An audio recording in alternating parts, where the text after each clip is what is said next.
If you want to change notification sound on Redmi A7 Pro, first of all, we need to open Settings. Next, in Settings, we're gonna scroll down a little bit and you want to go to Sound and Vibration. After that, we're gonna choose the calendar sound or other notifications and reminders. It's up to you for what you want to change the notification sound. For some reason, the calendar sound is separated, so let's say I'm gonna choose other notifications and reminders in this case. You will open the Themes app with the ringtone category selected. So of course you can try to find a ringtone over here, but most likely you just want to go to pre-installed ringtones. And then over here you should be able to find the list of all notification sounds that you have on your phone.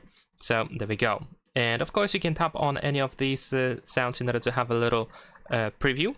And if you like the sound, you can just use the apply button on the right side and then press OK. Of course, make sure to grant all the necessary permissions.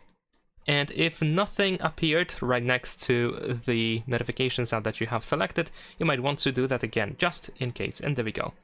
That is pretty much all. Leave a like and subscribe.